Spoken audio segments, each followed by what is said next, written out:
You will not be able to stay home, brother. You will not be able to plug in, turn on, and cop out. You will not be able to lose yourself on Skag and skip out for beer during commercials because the revolution will not be televised. The revolution will not be televised. The revolution will not be brought to you by Xerox in 4 parts without commercial interruptions.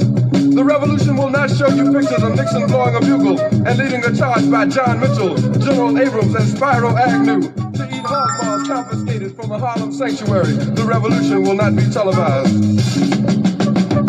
The revolution will not be brought to you by the Schaefer Award Theater and will not star Natalie Woods and Steve McQueen or Bullwinkle and Julia. The revolution will not give your mouth sex appeal. The revolution will not get rid of the nubs. The revolution will not make you look 5 pounds thinner because the revolution will not be televised, brother. There will be no pictures of you and Willie Mae pushing that shopping cart down the block on the dead run or trying to slide that color TV into a stolen ambulance. NBC will not be able to predict the winner at 8:32 on report from 29 districts. The revolution will not be televised. There will be no pictures of pigs shooting down brothers on the instant replay. There will be no pictures of pigs shooting down brothers on the instant replay. There will be no pictures of Whitney Young being run out of Harlem on a rail with a brand new process. There will be no slow motion or still life of Roy Wilkins strolling through Watts in a red, black, and green liberation jumpsuit that he has been saving for just the proper occasion. Green Acres, Beverly Hillbillies, and Hooterville Junction will no longer be so damn relevant, and women will not care if Dick finally got down with Jane on Search for Tomorrow because black people will be in the street looking for a brighter day. The revolution will not be televised. There will be no highlights on the 11 o'clock news and no pictures of Harry armed women liberationists and Jackie Onassis blowing her nose. The theme song will not be written by Jim Webb or Francis Scott Key, nor sung by Glenn Campbell, Tom Jones, Johnny Cash, Engelbert Humperdinck, or The Rare Earth. The revolution will not be televised. The revolution will not be right back after a message about a white tornado, white lightning, or white people. You will not have to worry about a dove in your bedroom, the tiger in your tank, or the giant in your toilet bowl. The revolution will not go better with Coke. The revolution will not fight germs that may cause bad breath. The revolution will put you in the driver's seat. The revolution will not be televised, will not be televised, will not be televised, will not be televised. The revolution will be no rerun, brothers. The revolution will be live.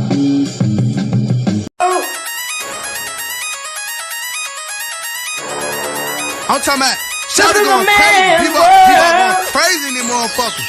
Run that shit back, man. But it means nothing. Nothing. Got a woman on the bed.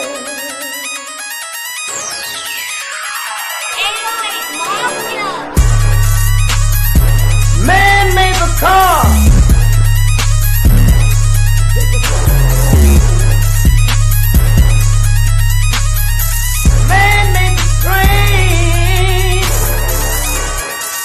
Carry the heavy load. Man made the electrolyte to take us out of the dark. Man made the boat for the water like the seven omega. Man thinks about a little bit of baby girl and a baby boy. Make them happy because man make them dark. But after man make everything we can, do you know that man makes money?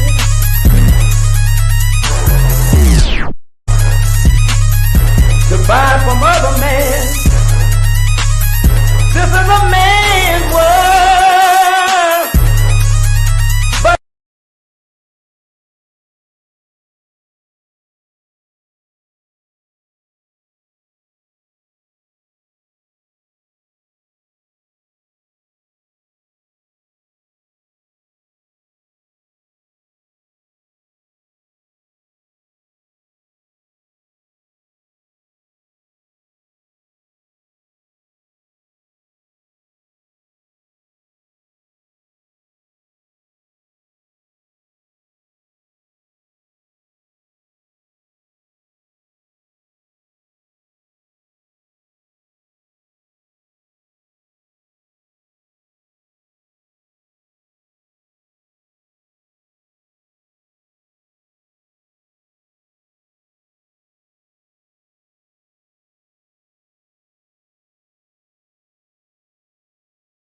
Rising, Grand Rising, Grand Rising. Thank y'all for tuning in to another episode of Shabaka's Black Experience Enhanced.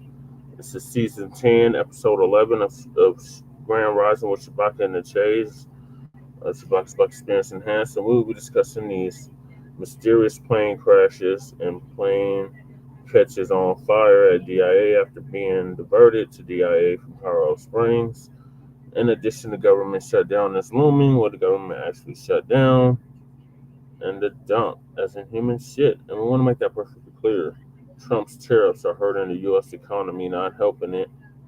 And then Big Stink, otherwise known as Elon Musk, the musty man, wants to create a corporate city called Snailbrook in Texas. So please join us on STREAMYARD, YouTube, Frontline Black News. The links to all of our channels are in the description. So what is going on, Black family? We are back again with a brand new episode of Shabaka's Black Experience Enhanced. Shabaka should be joining us here shortly. Lady Chase should be getting out the hospital either today or tomorrow. Thank y'all for keeping her in your thoughts and prayers. Much appreciated. I see Twin and Mac in the building already. Shout out to Twin. Shout out to Mac. Mac says, Grand Rising, good morning, B1 family. Welcome to Grand Rising with Shabaka in conjunction with the Frontline Black News. Yep. Make sure y'all like and subscribe to the Frontline Black News. And of course, it's them tangibles all the way to 2100.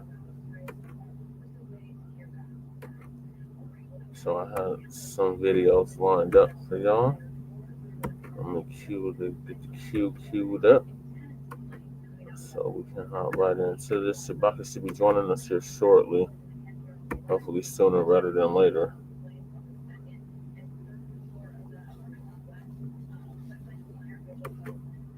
So what the hell happened at DIA yesterday?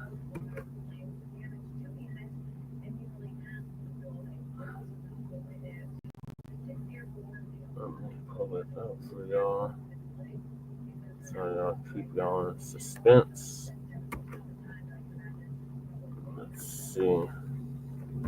DIA plane on fire.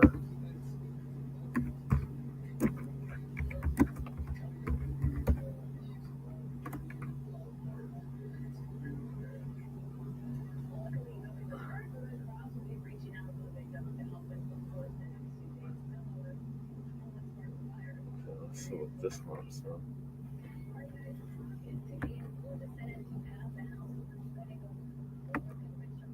I got one video queued up.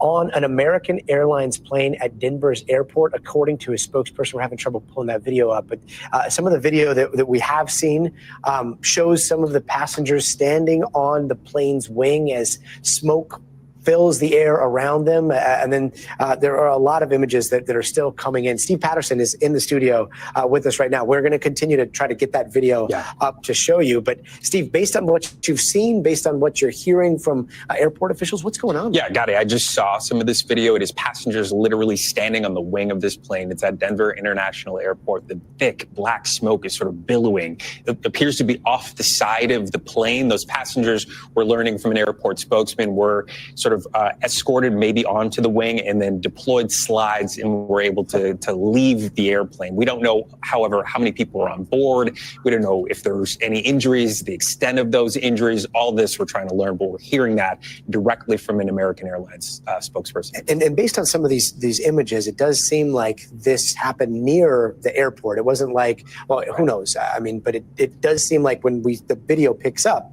the plane is near like the actual airport and the terminal. And clearly some of the video comes from somebody obviously taking this on their cell phone, right? So you imagine that it's from either the terminal or the side of the airport where they're able to see the plane very visible. It's very large. You can see people, again, standing on the plane. The smoke is billowing past them. Looks like a kind of a harrowing situation. But again, we just don't know what the extent of the injuries are and how many people were affected by this. But I can tell you this is a major incident at a major airport. So this is something obviously officials are looking into. And it all comes on the heels of so many incidents with planes, right? Yeah, over the past, month, 2 months, the past 3 months, 4 months, we've had a number of these incidents playing both in the air. You can see some of this video now. Look at this. These are pictures of people appearing again to be standing directly on the wing of this plane as the smoke is billowing past them. I've seen more pictures, more images where the smoke appears to be blacker and sort of just flames emanating. Exactly. So when you see that kind of smoke, you know, obviously when there's smoke, there's flames. A very dangerous situation for the people there. Hopefully they're evacuating from that picture. We just can't tell exactly what's going on. Yeah, and again, this is just happening, so we don't know if that plane was leaving, if that plane was coming in. We might have another image that we've just we've been able to confirm here. There it is. There it is. And you see down there, right by the engine, flames. You've got flames over by the landing gear there.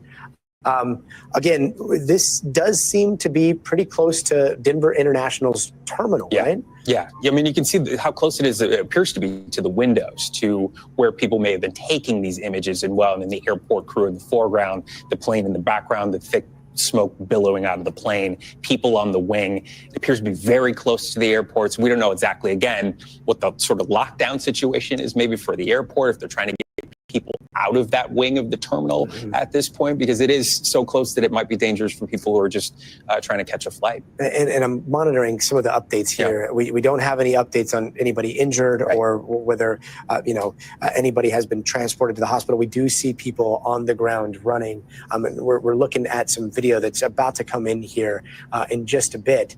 But again, like anything from the Denver airport? I want to read the direct statement. This is from Jay Blackman. He's a producer speaking to the spokesperson from American Airlines. He said, per an airport spokesperson, this fire happened aboard an American Airlines Airbus. Passengers evacuated via slides. I believe that's where you're seeing either the before and after or during. And you see the video now.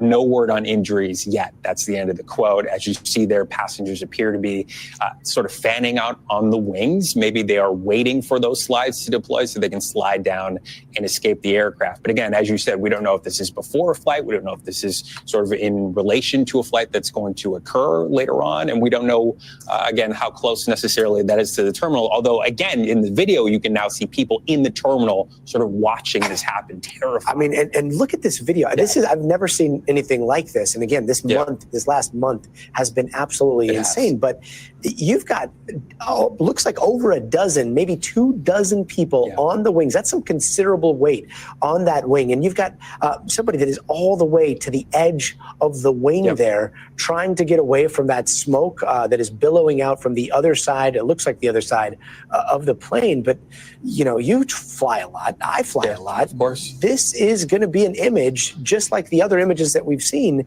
that goes through people's mind before they go to travel. And yet, you've covered this. I've covered these stories. You look at the statistics and they say this is unlikely to happen? Unlikely. I mean, look, you're safer in a plane theoretically than you are driving home on the 405 after we leave this studio. But these repeated images and something that is as tenuous in people's minds is air safety. So important and so key, especially to these airliners who are trying to get people to their destination, to see something like this where it looks like, as you mentioned, people are fanning out as far as they can from the plane so they don't burn in this fire. Horrific to see. And you really hope that those people, moments after we're seeing this video and we don't know, are sort of led to a slide and slide down and are able to safely deploy from that plane. But we just don't have the information yet. And obviously just watching this is such a scary sight. Yeah, unfortunately, so far we have not heard of any injuries. Yep. Steve Patterson, really appreciate you helping us break down this late-breaking development here. Thanks for watching. Stay updated about breaking news and top stories on the NBC News app or follow us on social media.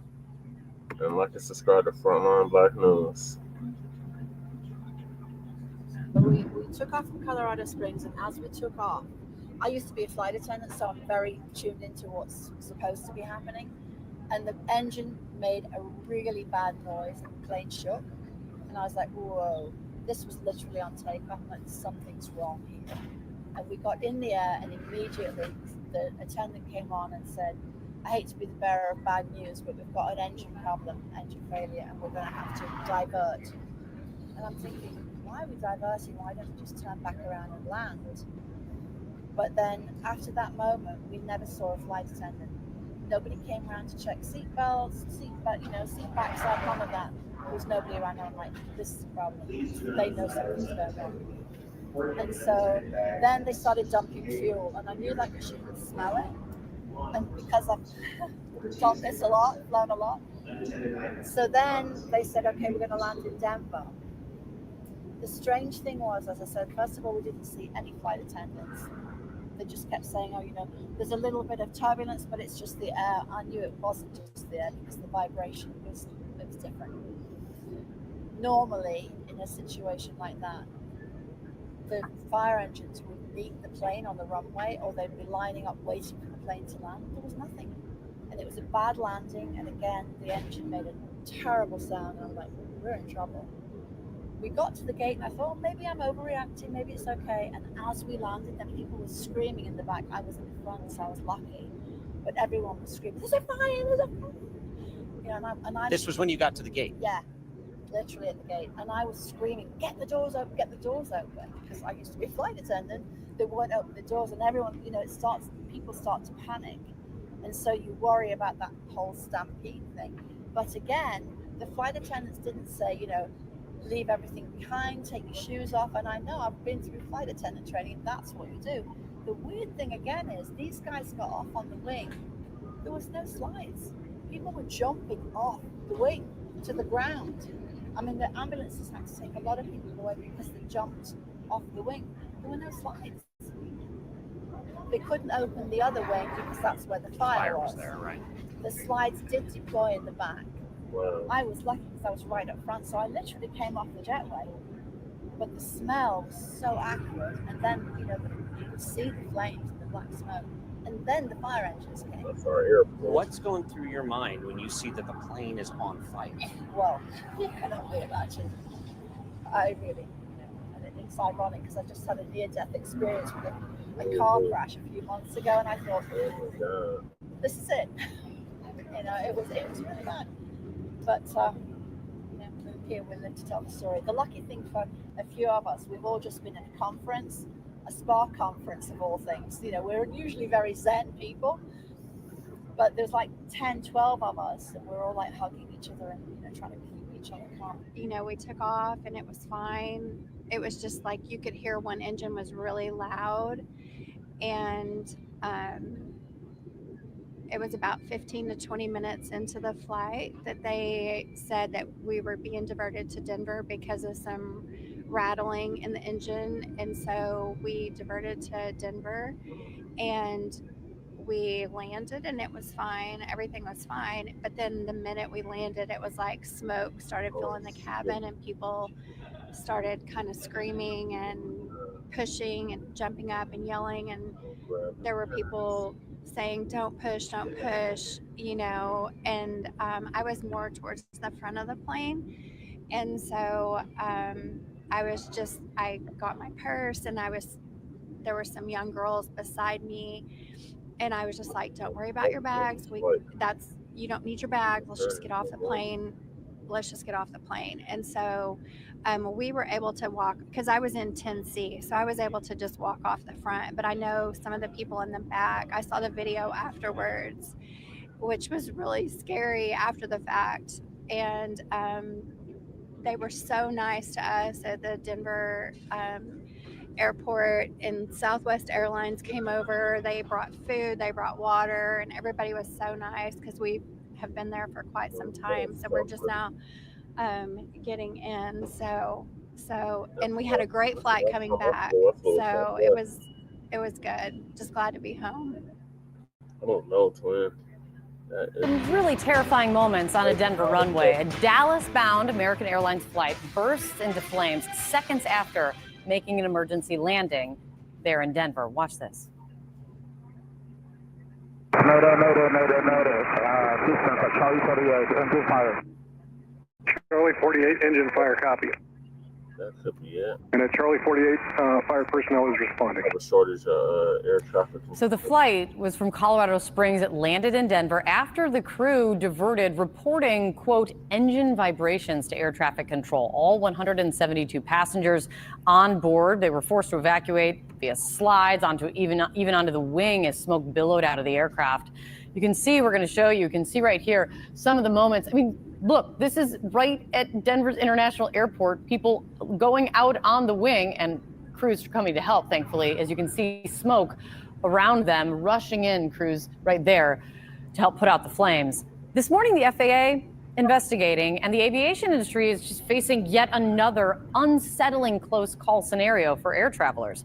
Joining me right now is CNN transportation analyst, former Inspector General for the Department of Transportation, Mary Schiavo. Mary, thank you so much for jumping up so early for us. I mean, the video is, we have seen over and over again, you and I have been talking the last few weeks of terrifying close calls or just absolute disasters that we've been having to report on. I want to play for you the call between the flight crew and air traffic control just before their emergency landing, Mary.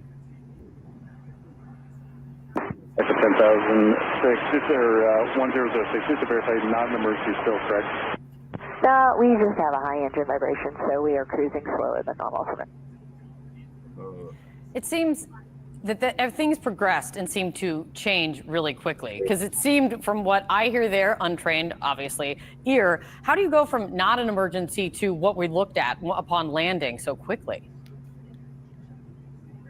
Well, again, you go quickly into that situation depending on what's going on with that engine. Now, this is an engine. There are over 7,000 of them out there, but it's a similar plane and a similar engine. If you recall, in 2018, it had an uncontained engine failure, and a woman was partially sucked out of a Southwest Airlines flight. So if the engine was experiencing vibration, we already know there's something wrong with an engine. This particular engine does have some what's called airworthiness directives on it to inspect the seals, the combustion liners, and some other parts of that engine, the turbine blades.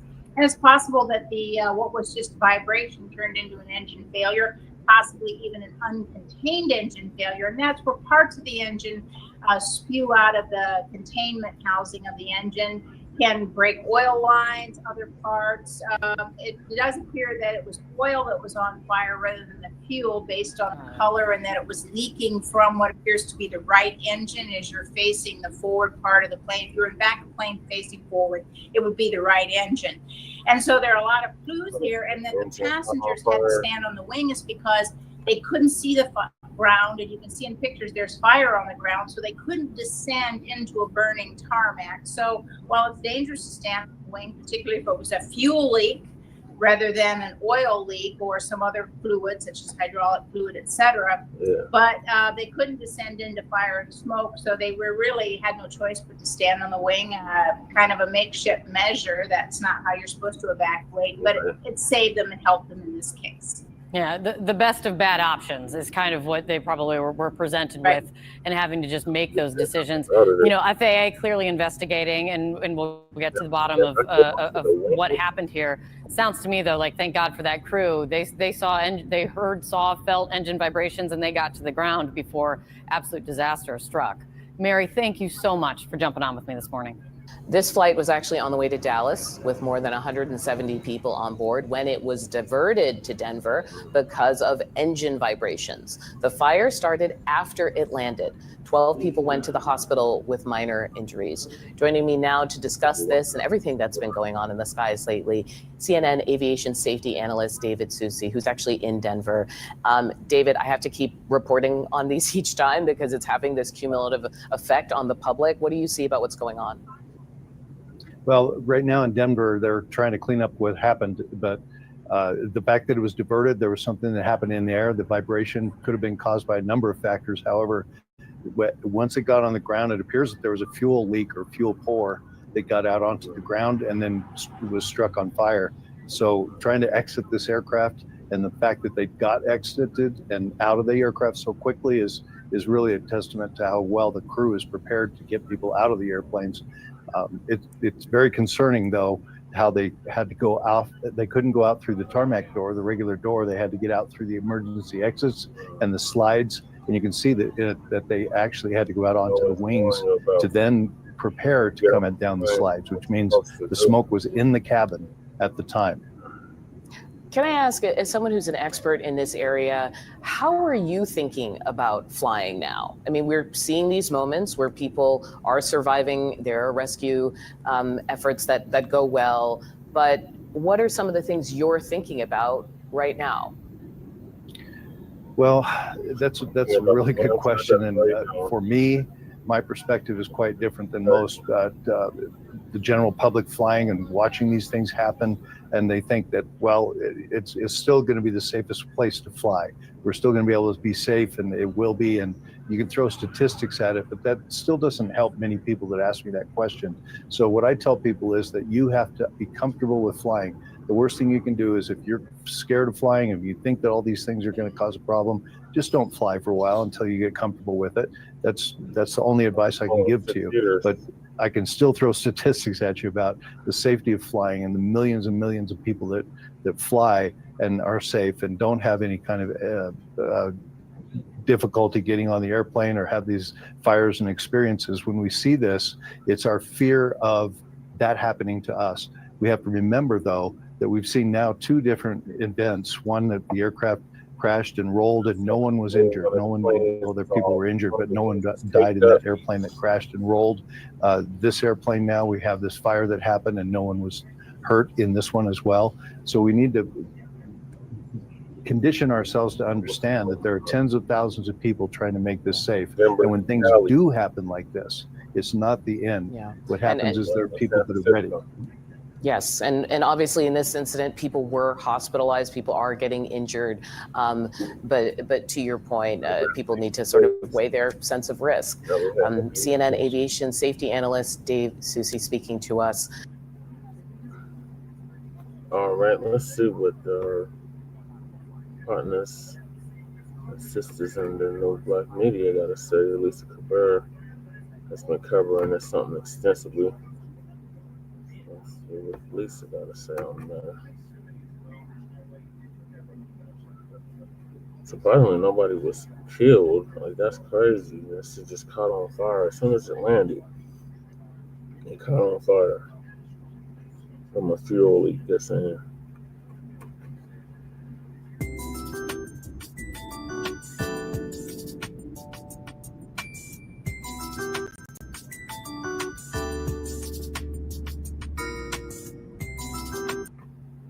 Ladies and gentlemen, an American airline plane catches on fire at the Denver International Airport in Colorado, and you can see the passengers all walking onto the wing of the plane to evacuate.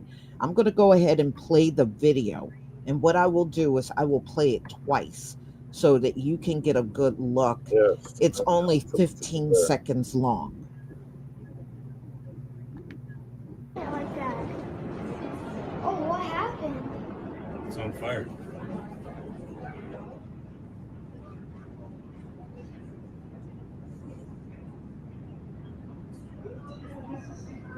Like that. Oh, what happened? It's on fire.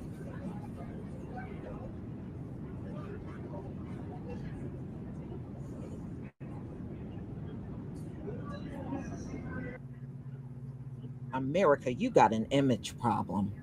When it comes down to these planes, there's crashes, there's all kinds of mechanical issues, and now to add insult to injury, an American airline plane, you see all of this black smoke. That thing really caught on fire. And I mean, you can clearly see it was a lot of people on that plane when you look at the amount of people that were on the wing of the plane. This is unbelievable. So, American Airlines plane catch fire at Denver International Airport, passengers evacuated. Wow. So, they said this plane just suddenly burst into flames at the Denver International Airport Thursday night, forcing the passengers on board to evacuate. The fire erupted on the passenger plane that was parked at gate C38, sending black plumes of thick smoke above the tarmac. This is according to the airport officials. Passengers were evacuated and the slides were deployed. Wow. The Colorado airport said the fire was extinguished and there were no injuries reported. Woo. It really looks bad with all of that black smoke. So this was American Airlines Flight 4012 that caught on fire. Wow. So, y'all, this is really what is happening for real in America. You know, we saw the plane crashes in Philadelphia. Then there was another one in Pennsylvania that I reported on that hit near a retirement center. And we saw the mid-air collision between the helicopter and a plane down there in DC. I mean, it just seems like there's not a week that don't go by where there's no incident going on with these airplanes. And I don't blame anybody if they say they don't want to fly. I don't blame them. You know, and we're entering one of the biggest and busiest time of the year, you know, when spring and summer and even the early part of fall, this is the busiest time when airports are really carrying people all over the country, vacationing and doing a variety of things, going on business trips. You have a spring break for the college students, and I just don't know. I mean, as busy as as it still will be in 2025, I really do believe the travel season will still be a busy one. But I can't help but if I get on a plane, in the back of my mind, I'm going to wonder, am I safe? Am I going to make it to my destination? You know, it's scary, but we have seen so many accidents, especially since Doge and Elon let thousands of FAA employees back. Now they got the nerve to be trying to get them back. It sounds to me like somebody don't know what the hell they're doing, for real. So it does not say what caused the fire. So this is pretty much very preliminary in this story. But we can say with a certainty this thing caught on fire. There's no doubt about it. And I'm just glad nobody got hurt. That's definitely a relief because over the past weeks, we have seen some that were very deadly in this country. And wow, y'all be careful out there, especially if you have to travel by air. Be careful, stay prayed up. Please leave your comment and subscribe. Don't forget to hit on the notification bell. And I'll see you on the next video. And don't forget to do the same for Frontline Black News. Greetings, Shabaka. We're just finishing up with the plane catching fire here in Denver yesterday. Yeah, because I saw that there on the news and I gave you a call. Okay, so once again, apologies this morning. Okay, Brother Che, what is the topics this morning? We got these mysterious plane crashes and plane catches on fire at DIA after being diverted to DIA from Colorado Springs. In addition, we got the government shutdown is looming, where the government actually shut down. The dump, aka Trumps Tariffs, are hurting the U.S. economy, not helping it. And Elon Musk wants to create Corporate City called Snailbrook in Texas, just outside of Austin. Oh my God. Okay. All right. So down there, he And wants to do that. basically what it is, Black family in Shabaka is it's a corporate city. So in order to Right. live there, you have to work there. So you have to work there, eat there, play there. Like everything is contingent on your employment status. Okay. You see what they're doing? Okay, like Silicon Valley. So basically, And what it has they're its own, but in addition to that, it has its own police force, its own government, its right, own everything. like its own state, province, municipality, country. You see, so you're probably going to It's need passports to get in and get out. basically Yeah. the domestic equivalent of that, yes. And they Yeah. said it's based off your contingency. If this punk ass fires you, you have 30 days to vacate. Okay, you see, so what's happening now, this is getting extremely dangerous now. And then, of course, they got all this artificial intelligence, you see what I mean, of that's going to be running that robotic cops, robotic food, So robotic this police plane force. in particular, Shabaka, it caught on fire when it landed. Really? They said they was having problems with the engine, like rattling Yeah. while it was in the air, and that's why it was Oh, being yeah. diverted Okay. from Colorado Okay. Springs. The flight was out of Colorado Springs. It was Colorado Springs to Dallas, Mm-hmm. and they had to Wow. redivert the flight to DIA Mm-hmm. because they were having engine trouble in the air. And as soon as it Mm-hmm. hit the ground, they said the fuel leak caused it to catch on fire. Uh-oh. What happened, Shabaka? Okay.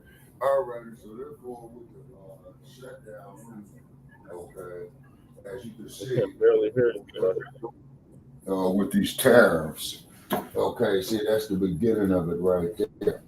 And basically, a tariff is just a fancy way of Canadian steel, and Canadian lumber.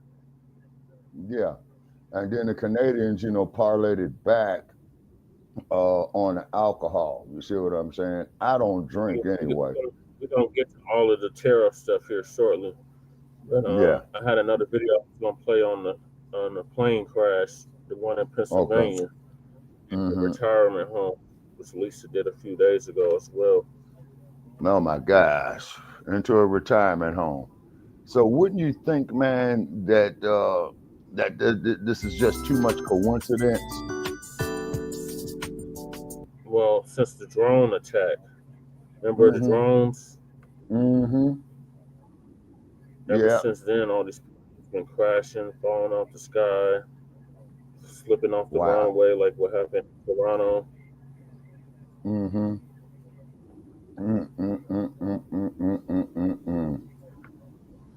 So what's happening is, the dump, as in humans, we want to make that perfectly clear, has taken off. Oh, absolutely. Oh, yeah. And it's going to get worse. It's like a fallen rock. Mm-hmm. Mm-hmm. And so, therefore, he shored up the course. Here's the irony, though. The drone shit happened when, what's his face was in office still, Sleepy Jim Crow Biden. Yeah. Drone. And then as soon as he leaves office, the dump takes power. And here comes all these plane crashes. Plane catches on fire. Right. It's craziness. All this madness. Okay, and then escalation of the wars overseas. You see what I mean? And where's the place where they get a ceasefire over there? They're actually trying to get ceasefires. They don't really have no teeth to the ceasefires, but they're trying to get them. Between Israel and Palestine and Ukraine versus Russia. Yep. And then, so let me play the clip. Yes, sir. While you speak your piece. And so, therefore, ladies and gentlemen, like I said, like and subscribe to Frontline Black News, part of the Frontline campaign. And then, on top of it, as well, as we said all along, as you know, Jesse, we have to do for ourselves. You see what I mean? because see, all these Negroes that they got out here are expensive. Are expensive. We don't have the 4 factors of production. Yeah, no, we don't, because see, we're so busy taking our talents to other groups, and they capitalize off of it. Hey, Mac 285, what's happening? And they capitalize off of it. We got Mac in here, we got Twin here, we got Zactavius Prime, and probably Lady Che. And Lady Che should be getting out the house. Okay, good morning. Shabaka's old and cranky. Today, Shabaka, Lady Che should be getting off the hospital either today or tomorrow. Okay, well, of course, we wish her well. And then also, too, just to update on some weather reports out of the West Coast. Okay, Los Angeles got drenched. Okay, mudslides. Hey, and we said this here when they was having the fires. Mudslides. And then Las Vegas. Yeah, and then it's cold weather here, and I don't know how those polar bears go swimming in ice with only they swimming trunks on. Everything hurts, you know what I mean, and whatnot. People that have polar plunges. Yeah, you know, like people swimming in Lake Michigan, you know, in December and January and shit. You know what I'm saying? Buffalo, Cleveland. Mm-hmm. Yeah, that's their culture, Shabaka, their cave people. Yeah, whoo, boy. But however it is, what it is, you know what I mean? And so what it is, Black family, you know, unless we start becoming self-sufficient for ourselves, the only thing we're going to do is perish. You know, that's the only thing we're going to do unless we become self-sufficient for ourselves. You see what I'm saying? The only thing that we're going to do is perish. You know what I'm saying? And I don't want to see the generations after mine perish. Really, I don't. Yeah. Yeah. Of course, that's our future. Yeah. Mm-hmm. That's okay, I'm gonna play the clip now. Okay.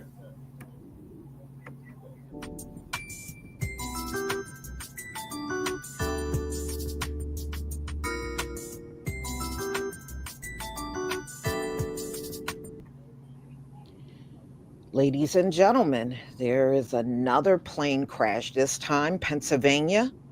And this is right outside of a retirement home in Manheim Township. I mean, this thing looks terrible, but according to the reports, 5 people were injured. And, you know, of course, that can change because we know news is pretty rapid. So a small plane crashed in a parking lot of a Pennsylvania retirement community on Sunday, injuring 5 people and setting several cars on fire, as well as the aircraft itself. So I don't know what played into it veering left, but, you know, it did a nosedive. According to eyewitnesses. That's crazy. That is absolutely crazy. They said they saw 2 people on the grass near the wreck with black marks on their bodies. 5 people were on board the plane, according to the FAA.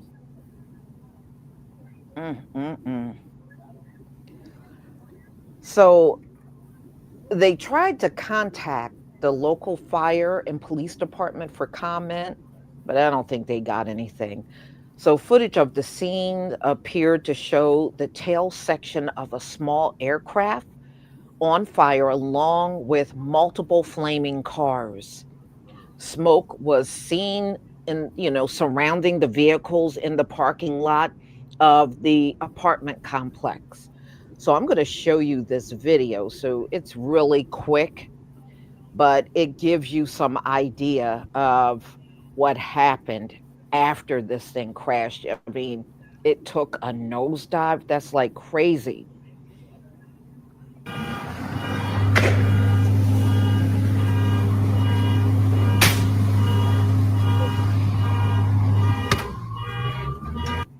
Wow. Yeah, that jet fuel Yeah, I mean, I can see how cars would be on fire, but it seems like the cars that are behind the tail of the plane, they seem to be okay. It is really the ones that are in front of it that are on fire. You can see all the black smoke. I'm going to play it again.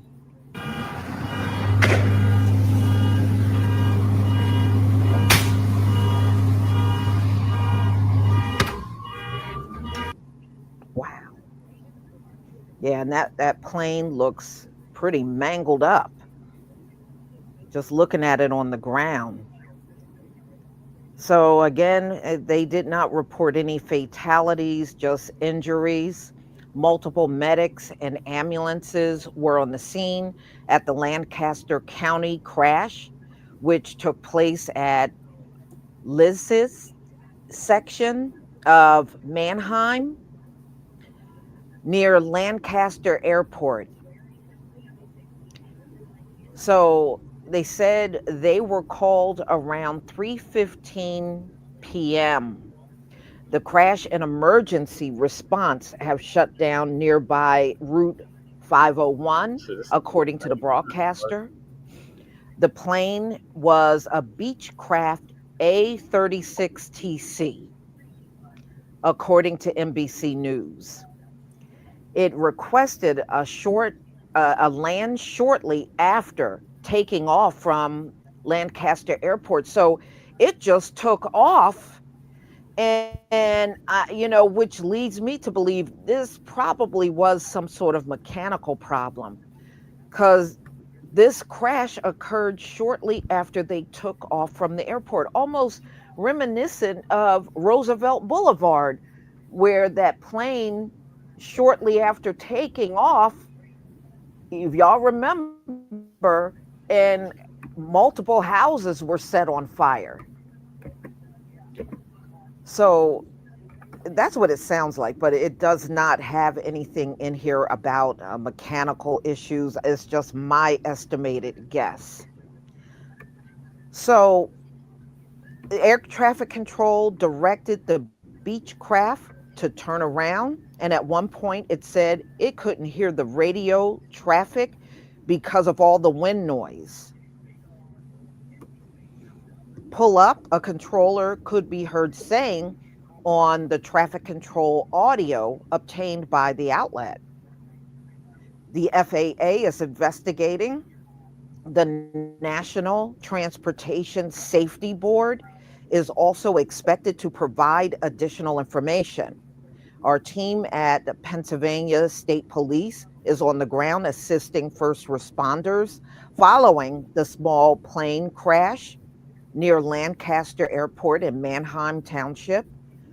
Governor Joseph Shapiro wrote on X, all Commonwealth resources are available as the response continues, and more information will be provided as it becomes available. So this happened not long ago. So the crash come at a time of heightened scrutiny towards the U.S. air industry, following crashes, including a mid-air collision outside of Washington in February and a Delta flight that flipped over on the runway in Toronto later that month.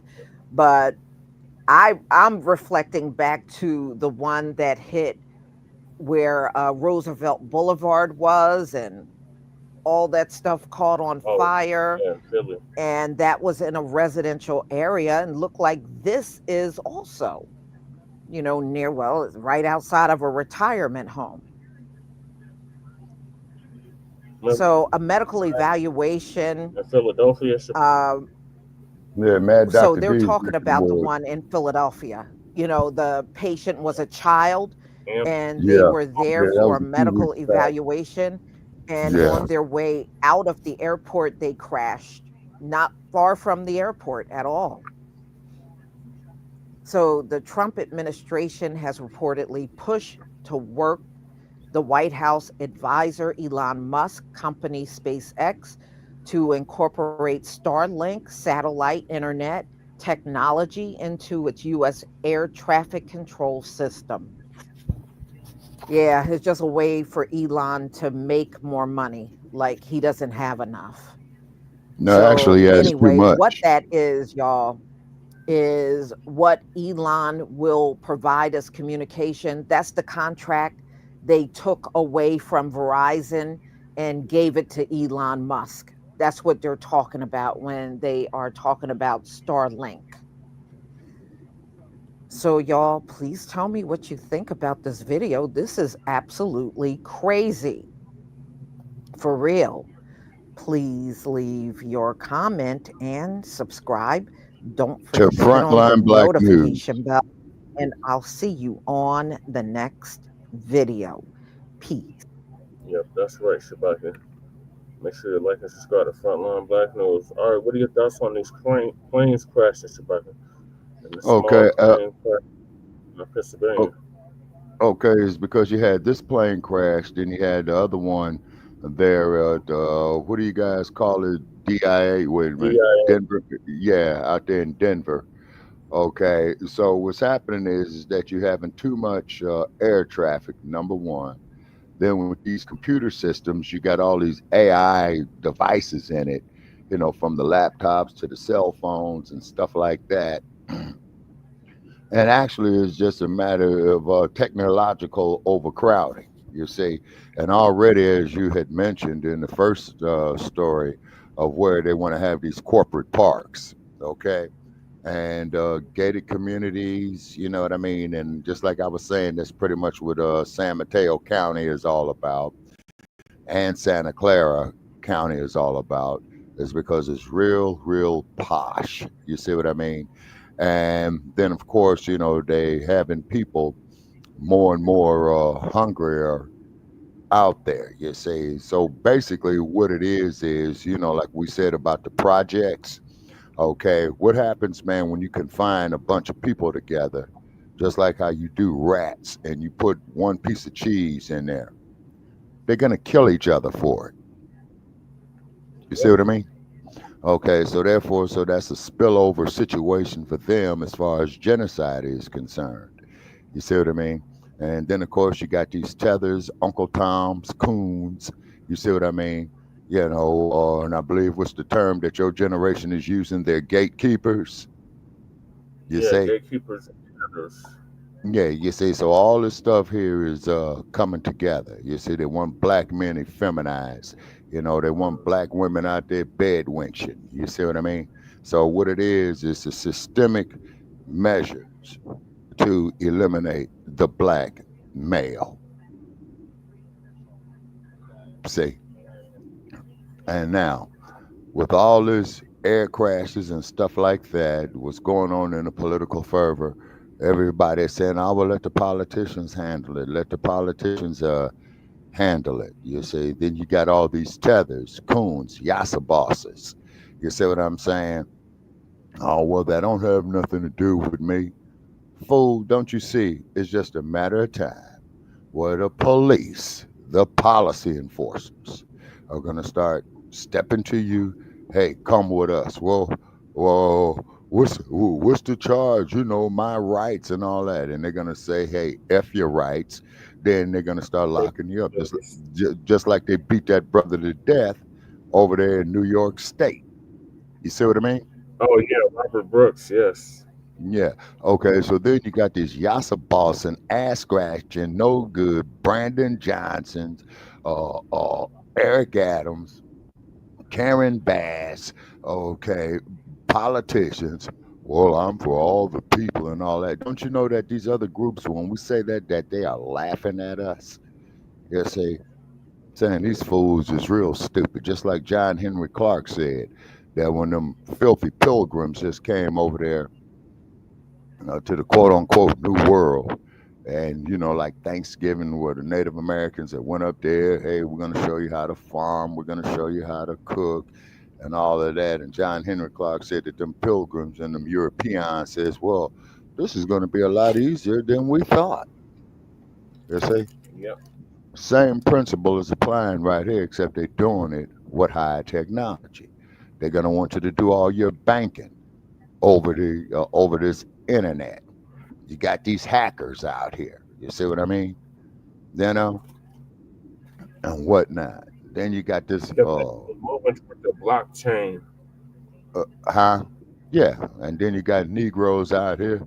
Well, we're all inclusive, guy. We're all the same and all that. And then to prove how we are not all the same, it is cold this morning. The rain came and dumped snow in the hills here or the mountains right here. I'm freezing to death. I need my heat. I need my heat. What's the temperature right now? Let me see. I think they were saying, man, it was 46 degrees now. Now what they got up here on my board, instead of the temperature, now they got the stock markets, you know, and then also too, the stock markets are crashing as well too. Yeah, because the damn tariffs. Yeah, exactly. We gotta go on the musty man. Yeah, and what had happened, and what should happen, which it is not, okay, is that they should immediately have the impeachment proceedings going ahead. You're getting these coon-ass sellouts, sorry, black-ass politicians. You Bob, whatever you say, Bob. See, it's pathetic. It's beyond disgusting. It's pathetic. You see what I'm saying? And my heart breaks. You see what I mean? It really does. You know. Then, you know, men folk out here want to go after white girls, and then black women, they want to go out here and bed wench and what have you, talking about we all the same. They don't look at you and I as all the same as them. They look at us as subhuman. They look at us as all one big nigga. Yeah, well, you know, I wasn't going to say that, but okay, I see your reasoning on that. But the key is, black family, how do we look at ourselves? Is because, see, what it's going to boil down to is that we are all we got, okay? And if we perish, I hate to say, it will be our fault this time around. You see, I don't want to see the generations after me perish. I want to see y'all prosper. You see what I'm saying? Because without us, rather if it's on the continent, in the diaspora, the whole world economy was shut down.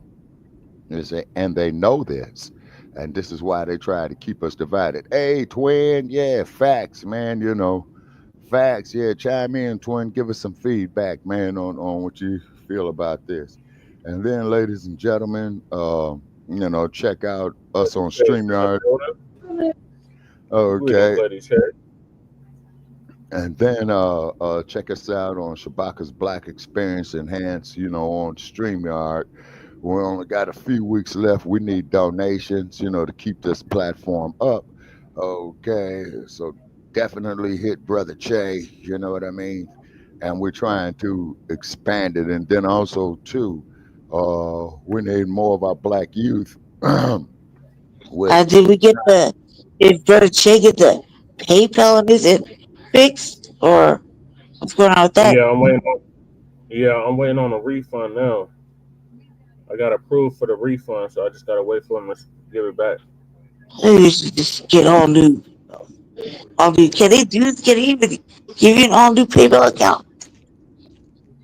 I have to use a different email, I believe. I'll find out. Yeah, I think you do. And then on top of it, I'm going to try to call them, okay? And I know it's going to be to no avail. There's going to be a bunch of bots and all this old type of stuff, you know what I mean? And what have you. See, so what's happening is that they want to eliminate the human factors and have these damn computers run everything. And I mean, and they could rig these computers up to do anything. You see what I mean? They really can. You know. So, like you said, we just finished up with the small plane crashes and planes catching on fire. Small? Delta is a small plane. No, this plane that's on the screen right now was a small plane. Oh yeah. What are you talking about? The one at the airport? The one that happened here? Yeah. I did cover this on the RVA many years ago. I covered this on the RVA about how white supremacy would be attacking all sorts of infrastructure like bus, trains, automobiles, cars. Yeah, all that. all that. The electrical grid. Yeah. Go ahead, Jesse. I didn't call it be distractional. As soon as you got there, and, Grand Rising, everybody. Yeah, so we showed a clip. I just jumped on because me and Jesse were texting, but she told me the stream started. okay. Yeah. Let me play. I'll be going home tomorrow, y'all. All right, Yeah. we're gonna move to topics, and those are Elon Musk and the tariffs. Mm-hmm. Oh, hey, here's something for you that I just got from Stinky Bird. Y'all gonna love this, right? It says here, that says your post's visibility is limited. Hi, Shabaka's Black Experience Hands. Your post was reported and has had its visibility limited for violating the X rules. Specifically, we have determined your post violated our rules against hateful conduct. What did you say? Oh my God. Oh my God. As a result, your post may stay on the platform, but we have limited its reach. If you think we made a mistake, you can appeal the violation, you know what I'm saying, by going to your post and selecting Learn More. 1355 Market Street, San Francisco, California. Well, Stinky Bird, you just proved my point right there. And then also, too, from Facebook, we're updating our terms. The updated terms are going to effect January 1st, 2025. My. Boy, have I got a lot of reading to do on this right here. Wow. And then, of course, there's melanatedpeople.net. Okay. And we need to, perhaps maybe move our platform over there. Weren't they charging over there, though? Yeah. So we got a lot of work to do. Yeah, we really do got a lot of work to do, Black family. Over here at Shabaka's Black Experience Enhanced. Hey, crew, what's happening from the Shy? What's happening in the Shy, crew? Hey, Jesse, crew said, man, that we should have let him take over, man, when you fell asleep the other night, man. Yeah, I was reading the chat. Y'all was hilarious in the chat. Yeah. What I missed? I'm back. Crew's in the building. Yeah, Crew's in the building. Oh my God. So there, Crew, Lady Che, we got to sit down, off there, and we got to revitalize this, because I do believe that we can boss up off of this. Just trust the master and leave me with all the keys to the kingdom, because Jesse's gonna nod off. As soon as I'm over there, wait, Shabaka, wait, and you can't hear me, and then you're like, all right, I'm out. And then we end up babysitting the stream. And then Ray is helping me babysit what's going on over here, because it's necessary. And I said, Brother Che, and then Ray's part of the family. Yeah. That motherfucker was more than knocked out. He was more than knocked out. The Black Imperial Army. Yeah, and then you ship the Black Imperial Army. And then check this here. And then check this out, and you saw old Donald Duck being a car salesman, for Elon Musk. We about to get to that next. Yeah, on one of these pieces of shit right here that you got. I saw them each time I see one of these things in Las Vegas, man. I give that Joker, man, 1,000 yards away from me as possible, because ain't no telling what damn fool, man, might be driving it. Hey, man, I'm with Trumps. Let me go blow something up.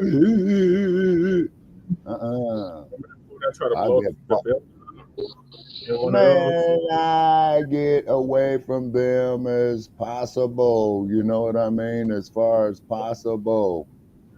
Yes, I'll pay $100,000 for that raggedy shit. Yeah. I refuse to do it. You be paying that shit, man, your whole adult life. And then when it messes up, Very common thing. $10 million to fix it. You know what I'm saying? It's garbage, man. It's garbage. Yeah, let me play the clip though, Shabaka. Okay. For people that are driving these Tesla Cybertrucks to be vandalized with graffiti, and people are giving them the finger on the road. Shabaka said he avoided. Oh, well. Oh, I avoid them. So one person said they have driven Cadillacs, BMWs, Corvettes, but the new Tesla Cybertruck is what they get all the attention in. And as they're driving along, they will get the occasional middle finger from other drivers out on the road. So It's because at first they didn't see it as a political statement, but actually they do now. And every time I Because look Elon I look at the is comments, now there's a lot of considered jump. a political leader And in a sense. I mean, they that's still not what they can't do it. determine whether he's But every time he back leading out, in it's like, Doge or not, but they told whatever. the courts he wasn't. But when Donald Trump did his speech, he said he was. Go figure. Hurts somehow. No, So yeah. But I this just didn't know how to person learn. is Learn how to one use it among as many who felt a tool for attacked StreamYARD. for driving a Tesla Whatever. Cybertruck. While not I'll everyone sees Tesla's picture burning ownership out. as political, there's a growing trend of people who do. Online Cybertruck burning social out. media groups are filled with examples of drivers being harassed, yelled at, and targeted for their vehicle of choice. And news reports nationally shows multiple dealerships have been targeted by anti-Musk vandals. So the FBI is investigating vandalism at a Tesla dealership in Loveland, Colorado. Someone smashed the windows, painted Cybertruck windshields with a red X, and tried to start a fire. Local media reports that someone also painted Nazi cars at the dealership an hour northwest of Denver, which it said was the third attack of its kind this year. And this year, we're only in March, right? The vandalism is happening as the world's richest man and the Cybertruck have rapidly taken on new political significance in America. Where's the shit? After decades of pushing Americans to drive electric cars, including Tesla sedans, some liberals have soured on Musk's company. And is just as many as Republicans, you know. And how many videos have we seen of these MAGAs talking about they regret voting for Trump? But of course, you know, I noticed one standing pattern. They regretted after something happening to them. They lost their job. Their farm is in trouble. You know what I mean? As long as nothing is going wrong in their life, they're still okay with this whole thing. And statistics show that Cybertruck registrations have been surging in conservative states like Texas and Florida, according to data compiled by S&P Global Mobility. In Musk market, the Cybertruck aims to be everything many early electric vehicles were not. Big, boxy, and rugged, with lots of power. Now, y'all, there is a video of a guy that took this morning. Oh, the Cybertruck Mac apart, car. and it wasn't even hard to do. He didn't even use tools to do it either. So anyway, while most electric vehicles seem designed for a smaller, smoother future, the Cybertruck appears poised to help its owner survive a coming apocalypse in style and comfort. Wow. Okay. So, ladies and gentlemen, they said it can haul a 30-foot boat and it's bullet resistant, stainless steel body. The kind of marketing it takes to sell a red state electric vehicle. So, one of the things they try to say about the Cybertruck is drive it and you'll never go back. Until you drive it, you'll never know. So it just makes sense to me. This is what one person has said. The fact that it's Elon Musk designing it because he is so smart and it's got all of these safety features. Yeah, I believe in fried ice Y'all, I cream and have boiled watched ice a video cubes. of this guy that slammed the door on that Cybertruck. When he went to open the door, do you know the inside of the door ripped off? Which one is the streaming? Just from slamming the door. Welcome back, Lady Che. I mean, that was crazy. Too delicate. Oh, yeah. Sorry about that, man. I keep hitting the back button. So, ladies and gentlemen, a 2024 study by the auto industry, Auto Pacific, found that more than half of the battery electric vehicle drivers identify as Democrats, compared with 30%, which are Republicans. Auto Pacific also singled out Musk political activity as a possible driver for all of the electric vehicle attacks on Tesla. Now, I know they have been mentioning the Cybertruck a lot in the news, but also the vehicles are being vandalized and attacked as well. So, y'all, It's like all I got to say is, first of you all, remember that I would movie never Carrie? pay $100,000 for that Yes. ugly looking vehicle, but I guess some people think it Carrie? looks nice. I think it looks ugly. Yes, I remember Carrie. And the remember car, the right? raccoons mistake it for a Oh, that dumpster. was That Christine. says a lot. And Christina. hey, I You guess people you gonna have to go out start there paying us at for your using own our risk. terms. Didn't So we come up with the nationally, dumpster? they're saying there are more than Yeah. 550,000 Tesla vehicles registered. I believe so, Shabaka. I think we did come up I with believe the so, number. Shabaka. And the I same believe thing you're with absolutely right. the mental dead. Okay. That's all right. We start. Yeah, That's all right. We need to figure out this listen. copyright. Shit, we're gonna make a Shabaka Frontline Black Experience RVA term guidebook. And we'll know exactly where each and everything comes from. Because we be creating a lot of motherfucking shit over here. Okay, what's So the yeah. 11 number Yeah, on like Mac 35? Audacity, like Tetherosity. Tetherosity. Audacity, the fucking Tetherosity. yeah, that shit is funny. That shit is funny. We'll start with the basics on House Neighbors. Yep, on Well, House Neighbors, People Over Profit. yeah. Yeah. Yeah, and then and what it is, black family, if we don't hurry become self-sufficient, we are the only ones to blame, I hate to say. We are Yep, the only we ones to sure. blame if we do not become self-sufficient. I see what Rob is talking about now. This is a choice. I see what Rob Blacklight Revelations is talking about now. This is a Yeah. choice that, unfortunately, our people are making. Yeah. You don't be lying. I be telling the truth all the time.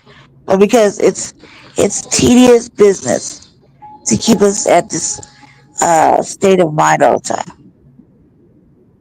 Well, He that's just why did So an they 8-hour don't stream, Lady K. I went to sleep, woke up, and he was still on. yeah, Yeah, that's what Crew was saying. Oh, it's 11 a.m. live Eastern. It's got to be Eastern time, right? Where's the funeral at? Twin in New York? No, it's 12 o'clock, man, in the east. I'm Yeah, it's surprised. 12 o'clock in the Underrated. east. Underrated. Yeah, it's 12 o'clock in the east now because it's 9:17 here in the west. Yeah. I know. So I'm gonna go back to like right now. I got on for a quick second, but since we're just talking about whatever, I just got on for a quick. Jesse bounced out, huh? He'll be back. I got on for a quick second, but I have to get off because my phone is about to die. It's like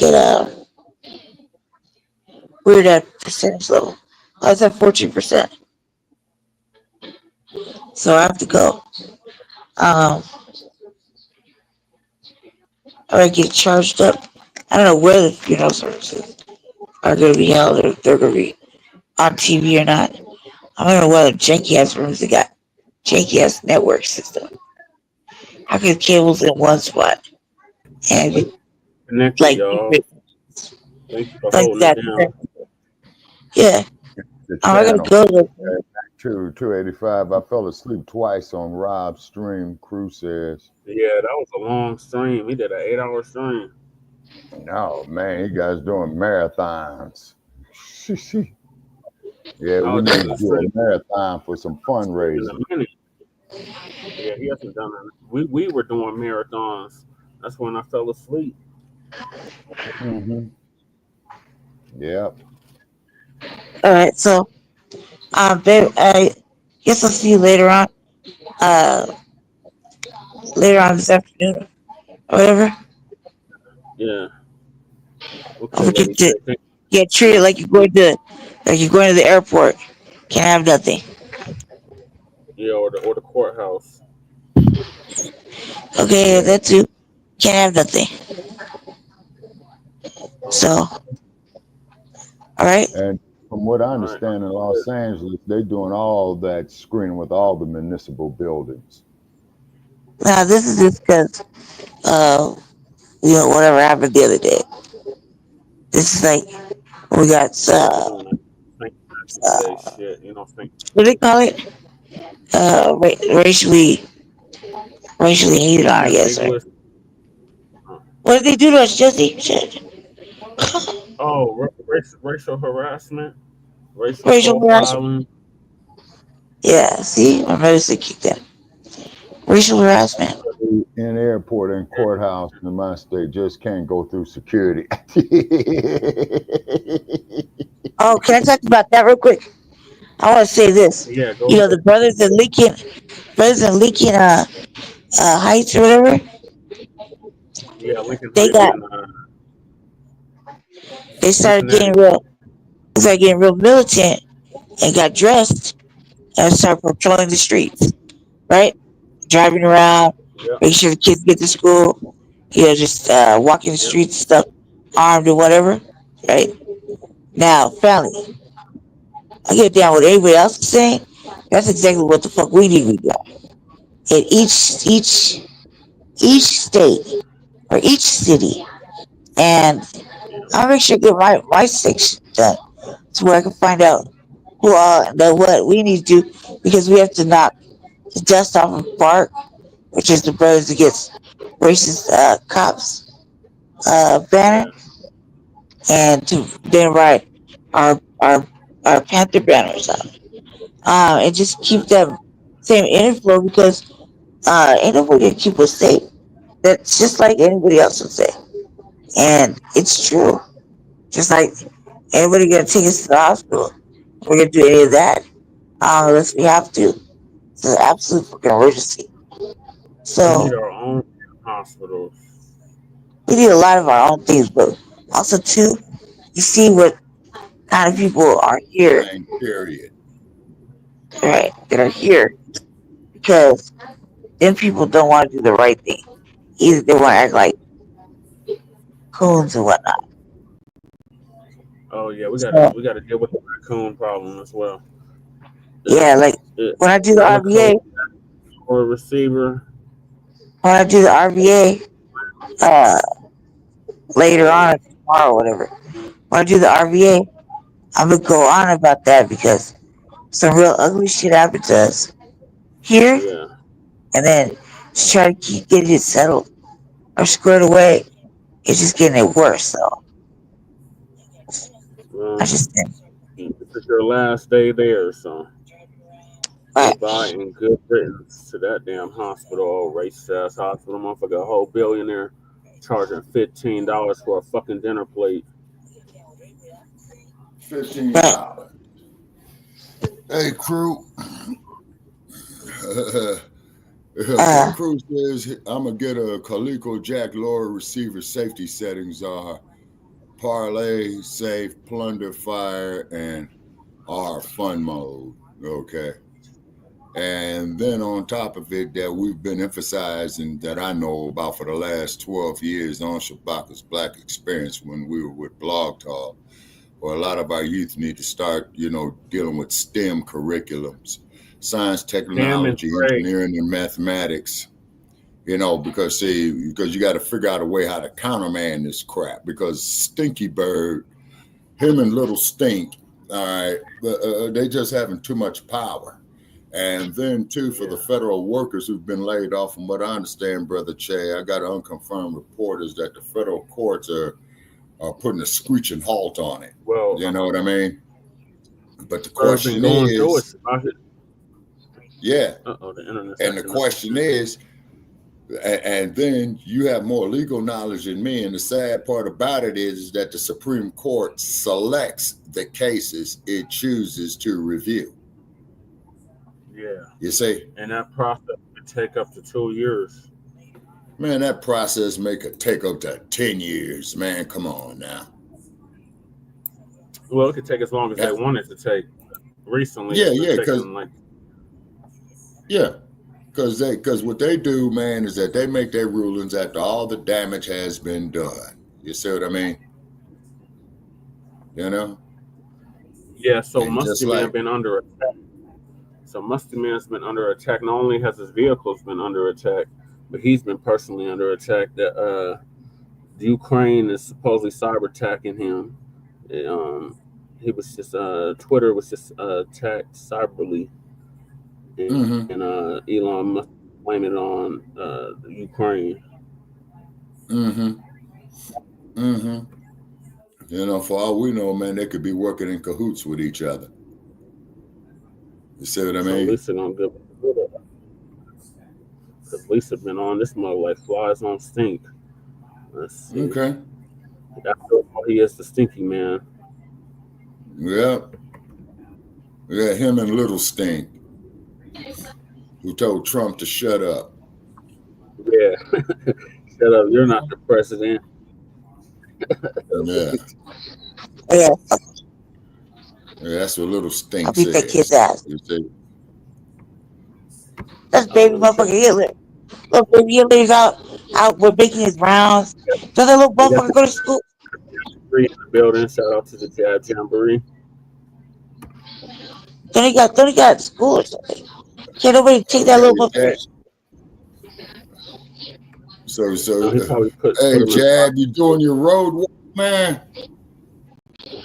I think Elon only got his kid up there as a human shield. He got like 13 kids. He got that kid up there. 5 different women. Human shield. See, now tell me, family, does that look like a African to you right there? No, that looks like a European. Because that's what it is. Okay? It's a boar. Looks like a boar. He's boring, get it? He's boring. Yeah, Jab said he'd been out doing road work. All right, Jab. Man, it's like the 40 degrees here in Las Vegas this morning, man. Yeah, Mountains it's covered with cold in the snow. desert. Oh yeah, it goes from one extreme to another. Yeah, but in 3 months, that's when it's gonna be my kind of weather. You know what I'm saying? Oh my God, you talking about the 120 plus weather? Yeah. Oh, I love that. Oh, I love that. Yeah, most definitely. 100 degrees. Oh yeah. Oh yeah. Wind chill at night, 98 degree. You know what I'm saying? Roads melted. At night it feels good though. At night that breeze feels good, but in the daytime it feels horrible. Okay, well, brother Che, and that's why I thank God for being a diasporic African. You see what I'm saying? Because we are children of the sun. This dude Yeah, we are looking like that in that but picture, he looks like the children of the when it gets abominable 100 plus, snowman. Huh? I'm cool. I got my limits though. When it gets 100 plus, Well, say the thing is where you at, man, you guys are halfway up there to the universe with a mile high income city. yeah, our damn record is 105, Shabaka. That's like your daily temperature in July. Yeah. But we're closer to sea level than you guys. Yeah, you're right next to California. Yeah, and California. Yeah. California. Yeah. California. Yeah, old gruesome Newsom. And that clown's talking about he's going to be. Yeah. And he's talking about he wants to. Wait, I gotta go. The phone's gonna die. Oh no, why is it gonna die? Where's the charger? It's right here, but Jesus, like, it's at 13%. Okay, give us some closing statement. Shit. I like what the brothers are doing in Lincoln Heights. I think we need to get out there. We, meaning everybody who's able to get make sure they fucking. Oh my God, Cole, you said it. He said Elon is that he's Dutch. That's a boy. But however, we're not going to rehash, old stuff like He's that. A Canadian boy. He's a Canadian boy. Yeah.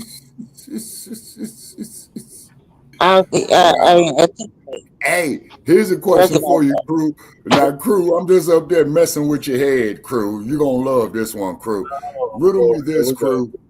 In 1963, could he sit down there, man, at the lunch counter, man, doing the sit-in movement? In Wilmington, Delaware? Yeah, Wilmington, North Carolina. Yeah, thank you, Brother Chip. Yeah, could he go in there, take his lily white stinking ass, and sit at a lunch counter in 1963 in Wilmington, Delaware? Yes. And of course, the answer is yes. For the collection. Yes, because Mac 285. Yes, Shabaka, because he has the complexion for the protection for the collection. Yeah.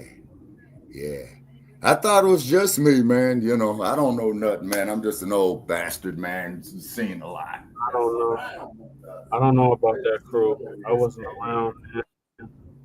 Yeah, maybe senility is starting to set in with you. You know what I mean? Okay, wait a minute.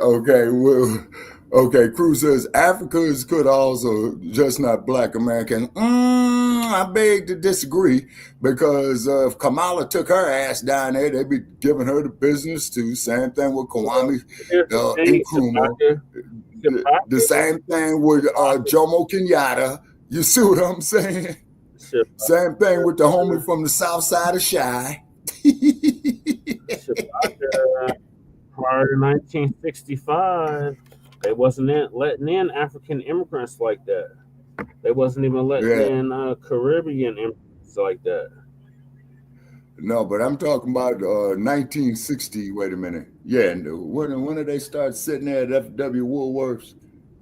I think 1960. I think with Snake. Yeah, the early 60s. You know. Yeah, that's why we got to build for ourselves.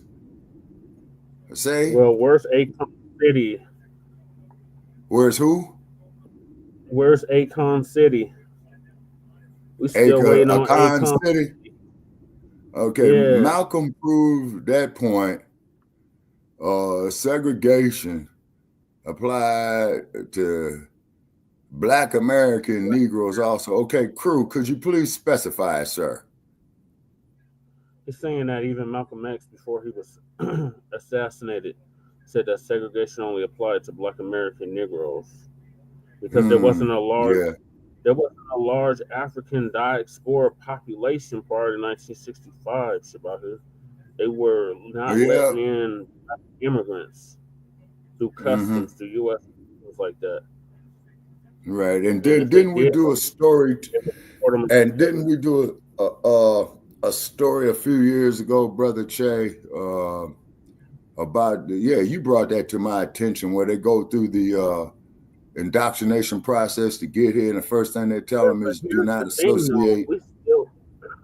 We've been trying to locate the video of this, of them like one of these tethers to record their interaction during customs. So when they're coming into the United States, because we keep hearing about this video that they play for them, but we never see the video. We can't produce the video. But they all say so it's being shadow banned. When we go through customs, they play this video where they tell us to stay away from you Black Americans. Right. And they have nothing to do with y'all. Yeah, I think Jay Dizzle did a story on that. Yeah. But a lot in their homeland that they fled from, they don't even like the Black people there, and they be trying to undermine the riders there. So all that has to be addressed as well, because they're only letting in tethers. Yeah. Well, that's why they was, doing what they was doing to Julius Malema. They're not letting in the Julius Malemas, though, Shabaka.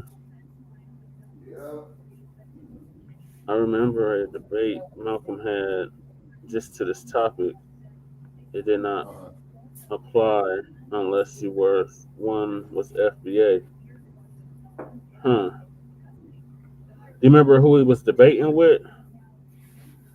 No. Okay. Yeah, and then of course they hate us diasporic Africans too. Yeah, they hate us, period. And the bottom line is because they can't be us. Here's the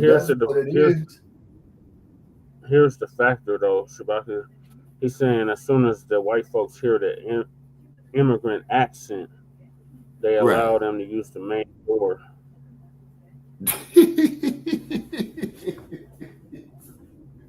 Where they do that at? It's like breaking your comments up, crew. He said, no, they are lying about the video. The video is a red herring for their homeland and resentment toward us. They're all lying? I guess so, because that's all I hear from these immigrants. They make us watch a video. Yeah, like old Brian said, but I appreciate that sister that told that cat over there in Nigeria, where she said, hey, if it wasn't for the civil rights workers, she said your black ass to be over here subjugated too. Yeah.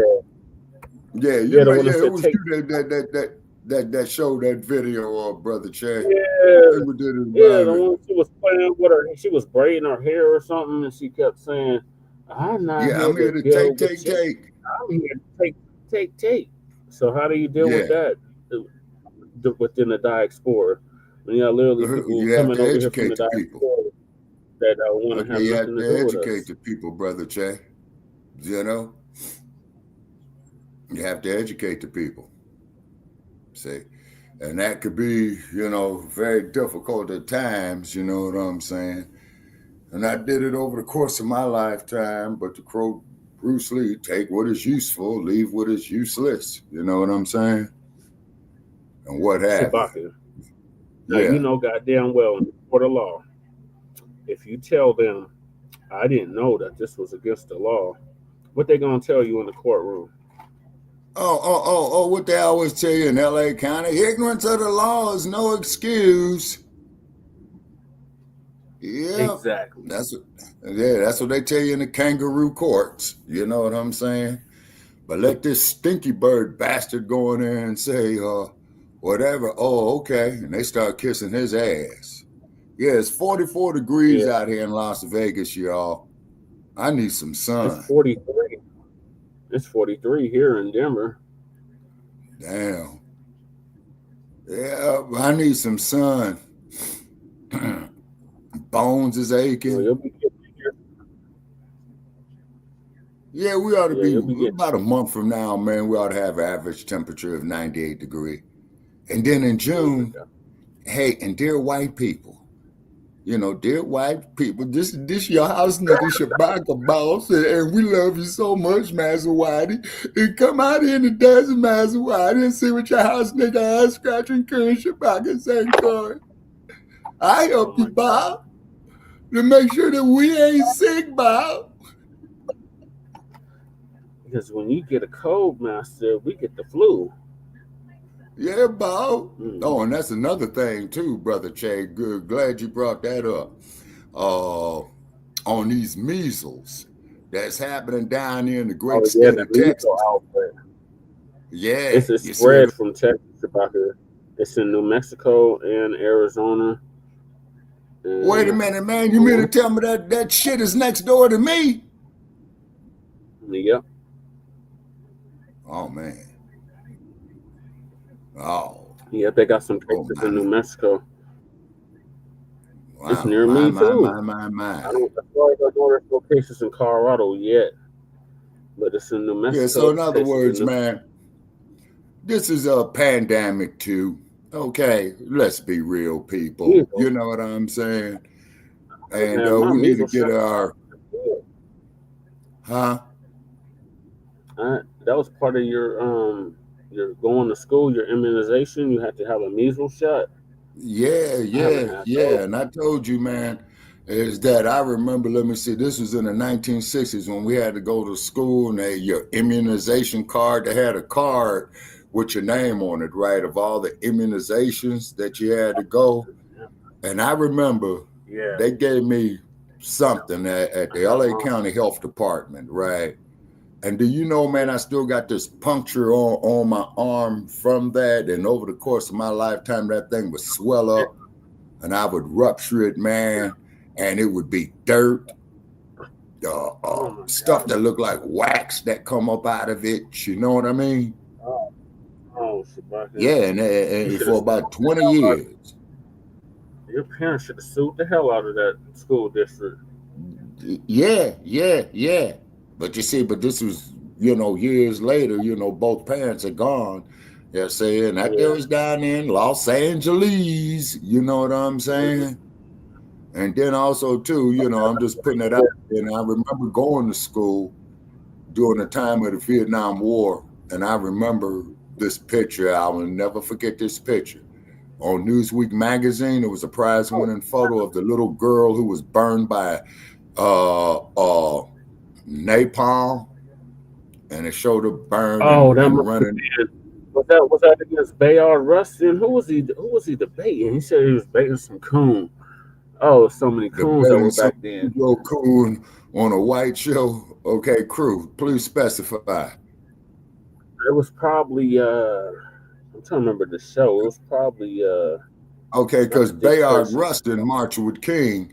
And Bayard Rustin got an arrest record in Pasadena, California, and I'm not going to say what the charge is. Yeah, for all the wrong things, Shabaka. I already know what the charge was, but yeah, that Yeah, you know what I'm something. talking about. Okay. It's going to be 67 degrees today in the Shy. Oh, all right. Yeah, that's about right. You know, getting ready to go into the spring mode. And what's the humidity there, crew? 1,000% yet? That humidity got to be thick. Y'all expecting storms. I think y'all all the way down to the south is expecting severe thunderstorms. Yep. So that And then means I know in the tornadoes summer in and Chicago, hail. it would rain. It would rain in the summer Chicago, man. Then the sun would come out, man. Then it'd be like a great big steam bath, you know. That's probably what Jamboree needs to do his road work at, man, because he will lose some weight in that, you know. Yeah. Got to take 5 All right, showers a day just as. I have to end the show in like an hour. So, Okay. So I have a meeting at noon my time. So I'm gonna try to get through as many of these clips as I can. Okay. And then I'm going to be out in about 20 minutes, man, so I can save data. Okay, well, if you're gonna be out in 20 minutes, let me switch gears. Okay. We can get to the main topic, and that is Elon Musk's utopian plan, Snailbrook, Texas City.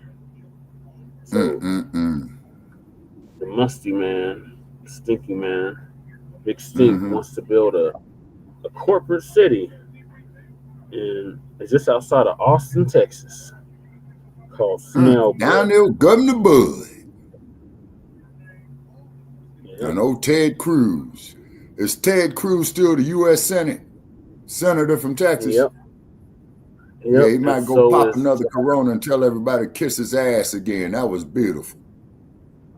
And you got the House they of did some Representatives. in the Congress.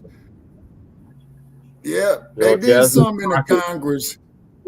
Jasmine Crockett shit ain't said nothing about this, and neither has Al. I got my pimp Kane Green said anything about it either.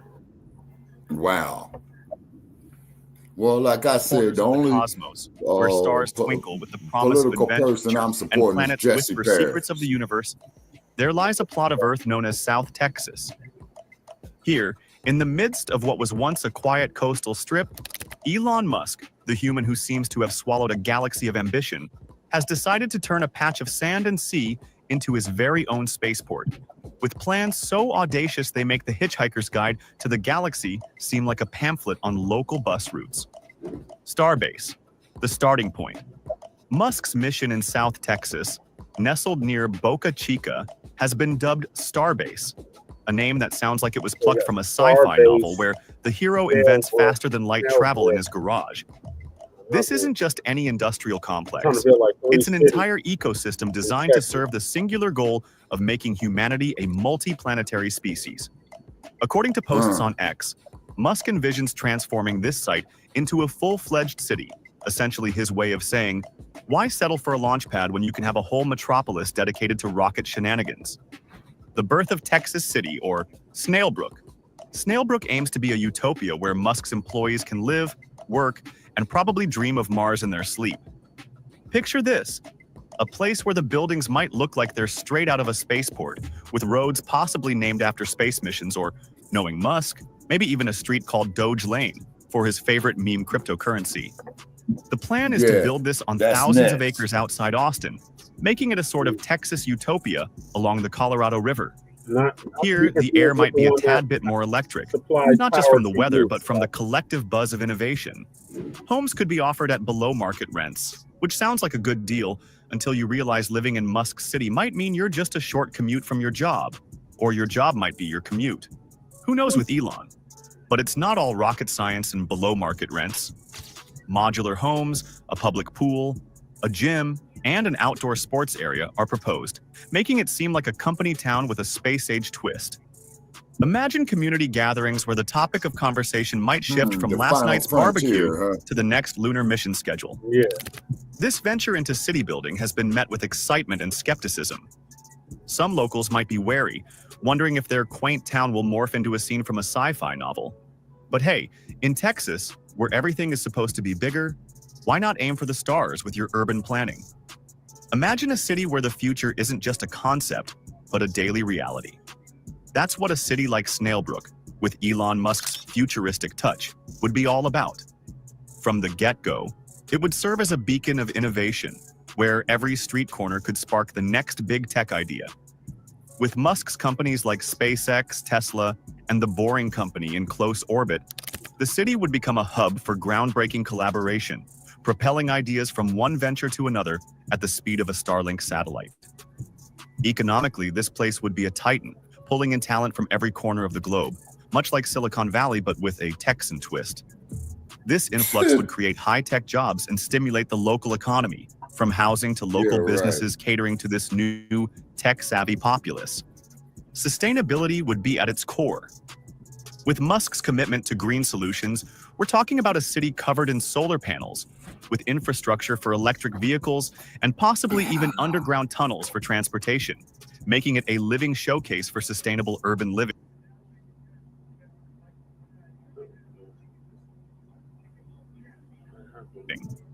Quality of life would skyrocket here. Offering below-market rent means less financial stress, allowing residents to focus on their work, play, or perhaps dreaming up the next big thing. Add in community amenities like pools, gyms, and sports facilities, and you've crafted an environment where living well is part of the blueprint. Education and inspiration would flow naturally in a city where space and technology are more than just subjects. They're the environment. Schools might teach the basics and how to navigate the stars, inspiring a new generation of scientists, engineers, and dreamers. This city would forge its own unique culture, blending Texan warmth with a global, forward-thinking community. Here, space wouldn't be an abstract concept and part of everyday conversation at the local diner. Tourism would surely boom. Who wouldn't want to visit a place where you might see a rocket launch from your backyard? It could become a destination, further boosting the local economy with curious visitors eager to see where the future is taking off. Lastly, this city would serve as an immense problem-solving playground, pushing the boundaries of urban planning, architecture, and community management. The solutions developed here could be scaled or adapted worldwide, making it not just a city, but a blueprint for future urban development. Of course, like any utopian vision, there are potential pitfalls: the risk of becoming too insular, privacy concerns, or the pressure of an always-on innovation culture. But if anyone can navigate these challenges and turn a city into a launchpad for humanity's future, it's probably Elon Musk. Here, the sky isn't the limit. It's where life begins. So there you have it, a city where living might feel like you're on the set of a blockbuster space movie, but with real stakes, real innovation, and maybe, just maybe, a real chance to say, I helped build a city to the stars. The future and beyond. Musk's plans for Starbase are as vast as the Texas sky. With each successful or explosive test flight, the vision of regular Mars trips seems less like science fiction and more like a future where your weekend getaway could be to a Martian resort. The aim is not just to send humans to Mars, but to establish a self-sustaining colony there, which, let's be honest, is a bit like planting a neighborhood in the middle of the Sahara, but with less oxygen and more radiation. SpaceX's endeavors in South Texas are part of a larger narrative where Earth's brightest minds decide not to be content with one planet.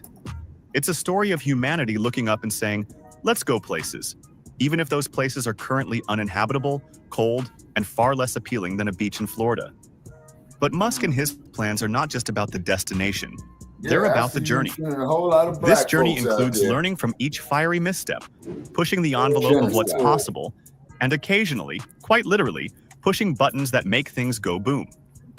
Conclusion: humanity's cosmic leap. As we stand on this blue dot in space, watching Musk's saga unfold in South Texas, we're reminded of humanity's innate desire to explore, push boundaries, and occasionally create chaos in the name of progress. Starbase isn't just about building rockets. It's about building dreams and transforming a chunk of Earth into a launchpad for those dreams while navigating the terrestrial issues of community, environment, and governance. So, whether you're a local dealing with the vibrations of rocket tests or an armchair astronaut watching from afar, the story of SpaceX in South Texas is a testament to one man's vision to make humanity a spacefaring species. One explosion, one launch, and one city at a time. And who knows? Maybe one day when we're all sipping coffee on Mars, we'll look back at these days and chuckle. Remember when going to space was something you did from Texas? Here's to the future, whatever explosive, innovative, or downright madcap form it takes. To infinity and beyond, with a touch of humor and a lot of Texas grit. Make sure to like, comment, and subscribe. Make sure to do the The Frontline Black News. Yeah, because we're tired of giving you tricks out here, free advertisement. Well, on that day, Brother Che, what Musk is doing is not only is it morally wrong, but it's extremely dangerous.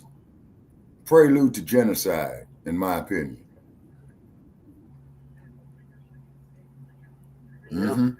Prelude to genocide. Yeah, straight prelude to genocide. Who do you think is going to live in the city, Shabaka? It's certainly going to be us. They were saying that if you get fired from Tesla, you got 30 days to evacuate Snailbrook. Wow. So which means is that he's going to get all these fools over there, charge them arm, legs, the crack of their asses, to stay there, work you like a dog, and then your services is no longer required and going to kick you to the curb. So you're going to have a huge amount of the homeless population where they're going to do more experimentation on them, in my opinion. So this is just my personal speculation. I might be wrong, but old bastard like me will be gone by that time. So that's a long-term goal. You don't live till you're 900 years old. Well, Sonny, and then I probably won't know which way is up. You know what I'm saying? I probably won't know which way is up. But they expect an old bastard like me. Shit, I did say, oh, we love you, Massey Elon Musk. You're a bore. You related to the slave traders, that brutalized us here in America. And I just love you, Bob. Uncle Tim Scott, yeah. The Terminator. Morgan Freeman shit. We don't need you driving Tesla Musk. Driving Ms. Musk. Yeah. Driving Ms. Musk. And the cold part about it is, Black family, all the materials that they're going to use from that shit comes from a Cuba line. That's the irony of the situation. A paradox. A contradiction that is true. The bauxite, the silicone, the cobalt, the uranium. Yeah. The All gold, kinds of stuff. Diamonds. Platinum. All that. All that they need is going to come from the continent of Alkebulan. Say. But then you're going to have these Clybournes and Hakeem Jeffries and Cory Bookerism, Joy Reeds. Joyless Reeds. Yeah, Joyless Reed. And the sad part about it is, people, you can't impeach the orange dude. You know why you can't impeach the orange dude? Because he controls the House of Representatives, where they would have to draw up the articles of impeachment. He also controls the Senate. Before he took this pimp cane, he issued articles of impeachment that they would be using for shit paper. They can't do nothing because he got a full mandate. Yeah. And they're going to use it for shit. Democrats, you only have yourselves to blame for this madness. Yeah, exactly. And then all the diehard Black Democrats, look at what old Gavin Newsom is doing to you in California. Not gruesome Newsom. Oh, yeah. He better not try to run for president. He will. He will. He will. He will. Well, he will because lose. California. Yeah, he will lose. Okay, it's because he's talking about 2028. Okay, wait a minute. Okay, so then I think according to Sarge, that the dumpster might be termed out. So guess who they're gonna have up there? JD. His son or JD? Yes. His son said he's gonna run too. Oh, okay. So therefore, you already see the stage is already set. Okay. So then JD. Donald Jr. said he gonna run. Okay. All right. And the cold part about it is, I hate to say, he's gonna win. Because I'm up here seeing on these town hall meetings where the veteran got up there and cussed out one of them congressmen, and they had to run dude up out there, and he stated how he honestly felt. You know what I mean? And whatnot. So, but the thing is, how can we get these European descendants to fight amongst themselves? But with them getting rid of DEI, best thing that could ever happen to black business.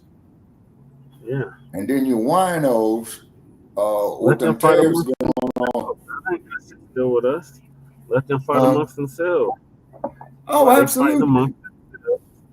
We can be. We should be built. Right. And they hate us because they cannot be us. Man, it's 44 degrees and cloudy, man. You know what I'm saying? And I am freezing to death. The same here, and it's raining. No, man.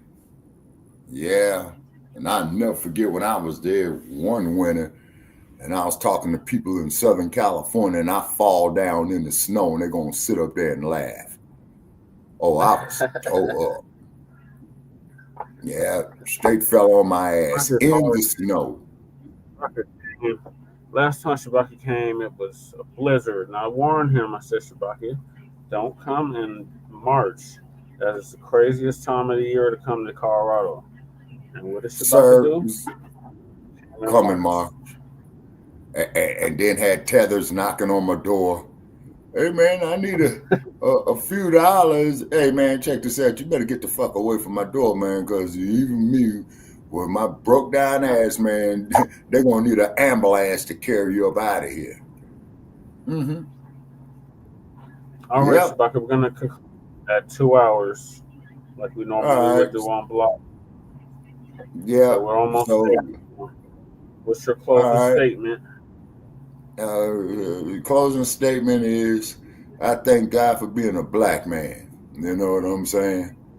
I ain't never had sunburn before in my life. You know? But there was a time when I had it one time. I can say, I might be subjugated to frostbite if this temperature drops another 2 degrees, which would be 42 degrees. Yeah, it has to be like 15 below before you can catch frostbite. Like no, man, I've been in 15 degrees below zero when I went to Steamboat, Colorado, and I literally saw a waterfall frozen in place.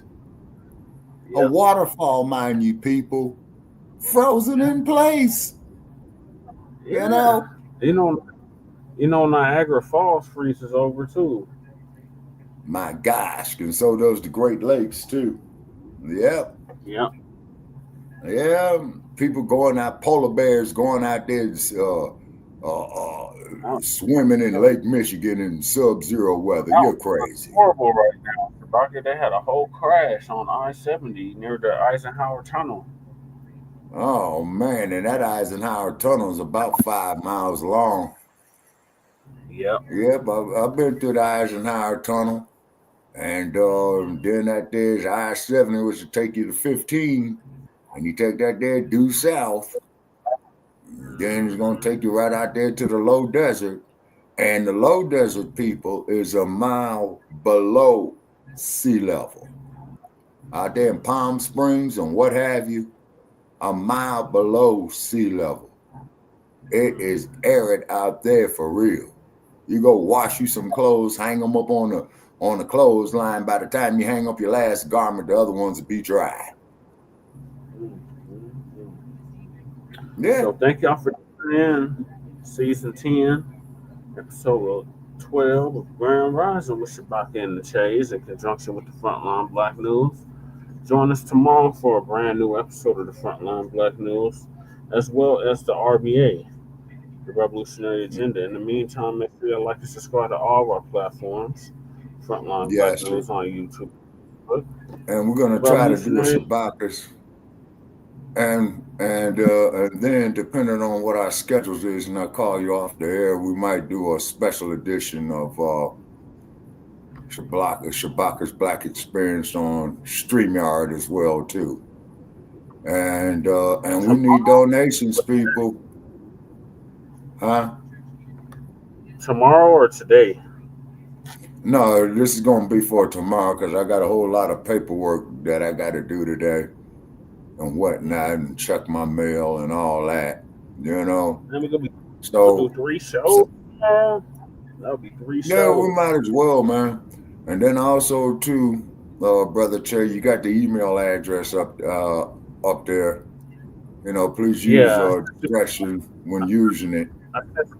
Did you get the test? Okay, hold on, Brother Che. Let me go right here. Okay, let's see here. And yeah, we got the test email. This is a test for Colorado House of Representatives, District 8. Okay. And what have you. You know.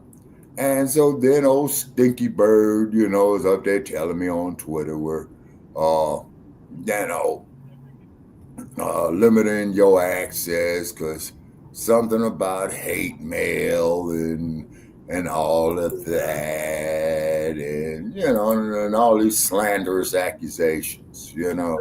So also too, Black family, huh? It keeps locking up my account, old punk ass Musk. Okay, so the only way to sue that so and so is you got to take the case in the San Mateo County Court. Yep. Yeah. And then to get old Stinky. And then old Stinky, you got to go into the kangaroo courts of San Francisco County. And remember that old district attorney they had from there. I'm not going to do nothing strictly for black people now. Yeah, old Kamala. Yeah. And then also too, Brother Chad, I'm going to say this here and I'm out. And then an article on Mario Woods, I wrapped it up in plastic is because the paper's 10 years old. Oh, okay. Yeah, I wrapped it up in plastic. And also to Cat Brooks, if you're out there, you know what I'm saying? More power to you. Appreciate you there of shutting down the bridge to get rid of Greg Sir. You know, and Cat had came up there and said is that if y'all don't get rid of this dude, not only will she shut down the Bay Bridge, she'll shut down the Golden Gate and the Bay Bridge. And guess what happens to the city of San Francisco? Remember when we did the Black Panther? Remember when we did the Black show for Huey P. Newton's Solar Return? And I played the clips of Cat Brooks speaking on the Panthers. Yeah. And I met Cat Brooks. You know what I'm saying? I met Cat Brooks. 2 people were arrested for the plane catching on fire in Denver. That's the latest update. Arrested? For what? I'm trying to find out if I could just came across the news. Oh, okay.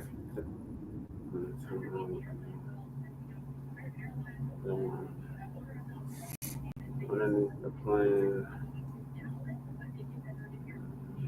I'm trying to figure out why they were arrested. Did they start the fire?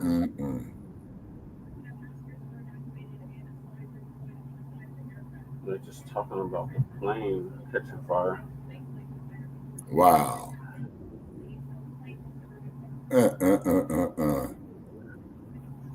All right, well, we'll give y'all an update, I guess, on Frontline Black News or the RBA All right. tomorrow.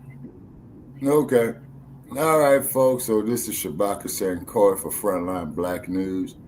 Wishing everybody a great day. And come on, 7-Eleven, clack, clack. Signing off from Sin City. The Black Okay, Brother Reparation, Trey. Black Empowerment. All right, thank you for joining us. Joining us, Shabaka. Join us Yes, tomorrow. sir. Yes, sir. All right. Take care. Peace. All right, this is going to conclude season 10, episode 12, Grand Rising with Shabaka and the Chase in conjunction with the Frontline Black News. Make sure y'all like to subscribe to all our platforms, Frontline Black News on YouTube and Facebook. The Revolutionary Agenda on YouTube and Facebook is Shabaka's Black Experience Enhanced, which we might be doing a special edition tomorrow. So stay tuned for that. And we will see y'all tomorrow for Frontline Black News, most definitely. All right, appreciate everybody that tapped in. Twin, Crew, Max 285, and Jab Marie. Anybody that Zach, Tavius Prime, and Lady Tay, of course, for joining us. So we'll see y'all later. Peace.